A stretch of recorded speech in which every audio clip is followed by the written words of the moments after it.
കണ്ടു.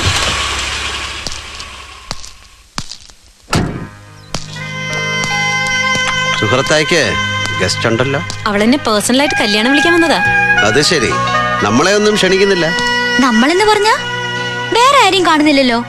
ഓ, joke joke joke തമാശ പറയുന്ന ഡോക്ടർ അതേറ്റാണ് ആ സൈസ്. ആണോ? അല്ലേ സൂര്യ, ഞാൻ ഇറങ്ങുന്നു. ഞാൻ വന്നോണ്ടാണ് ഈ ഇറങ്ങിപ്പോക്ക്. ഞാനങ്ങനെ പച്ചയ്ക്ക് മനുഷ്യരെ തിന്നാറില്ല. ഞാൻ അങ്ങനെ പച്ചയ്ക്ക് തിന്നാനിരുന്ന് കൊടുക്കാറുമില്ല. എന്നാ സ്വയം പൊഴിഞ്ഞൊരു പ്ലേറ്റ് കയറി ഞാൻ വന്ന് ട്രൈ ചെയ്യാം. അയ്യോ, കണ്ടു, രണ്ടുപേരും തുടങ്ങി. നിങ്ങൾക്ക് രണ്ടുപേർക്ക് എന്താ അസുഖം? അഭിനയമല്ലേ സുഹറ, സത്യത്തിൽ പ്രേമമല്ലേ, അതിതീവ്രാനുരാഗം. അത് ഉള്ളിൽ നിറഞ്ഞിട്ട് പുറത്തേക്ക് ഒഴുകുന്നത് ഈ ഫോമിലാണെന്ന് മാത്രം. ഇവളുടെ ഉഡ്ബി പോലീസ് പറഞ്ഞിട്ടാണ് അറിയുന്നത് ഇവൾക്ക് എന്നോട് ഭയങ്കര ലപ്പായിരുന്നു. സത്യം തന്നെ ജാൻകി. സുന്ദരിയാണ് കേട്ടോ, നല്ല ബെസ്റ്റ് ഫേസ്, പിന്നെ എല്ലാം കൊള്ളാം. മറ്റൊരുത്തന്റെ ഭാര്യയാവാൻ പോകുന്നവളോട് കുറച്ചുകൂടെ മാന്യമായി സംസാരിക്കണം. നിന്നോട് ആരെങ്കിലും പറഞ്ഞോടി മറ്റൊരുത്തന്റെ ഭാര്യയാവാൻ പോവാൻ?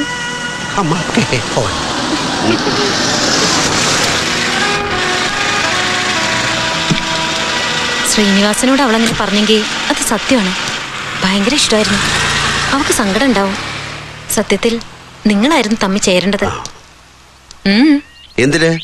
ഇതെന്തോന്നൊരു ഹിന്ദി സിനിമയുടെ കഥയെ. അമരീഷ് പുരിയുടെ മോള്, അമരീഷ് പുരിയുടെ മോളെ അനുപം ഖേറിന്റെ മോൻ കയറി പ്രേമിക്കുക. ഒടുവിൽ കുറെ മെലോ സീൻസും തൂത്തുവാരിട്ടടിയും പിന്നെ കല്യാണവും പിന്നെ ശുഭം എന്ന് എഴുതിയ ലാസ്റ്റ് കാർഡും. അവളുടെ തന്തയുടെ ക്ലൈമാക്സ് എന്റെ കൈ കൊണ്ടാകുമോ എന്ന ഡൗട്ടിലാണ് ഞാൻ. മതി, ഞാനില്ല. പണ്ടത്തെ ജാനകി അറിയാവുന്നോണ്ട് പറഞ്ഞതാ. അവൾ വളരെ നല്ല കുട്ടിയല്ലേ? നല്ല കുട്ടിയെന്ന് പറഞ്ഞാൽ ഞാൻ കണ്ടിട്ടുള്ളതിൽ വെച്ച് ഏറ്റവും നല്ല കുട്ടി.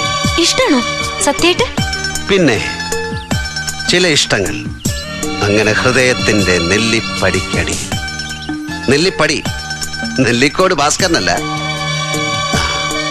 അവിടെ മൂടിക്കിടക്കട്ടെ. സ്വഭാവ ഗിരിഗിരി.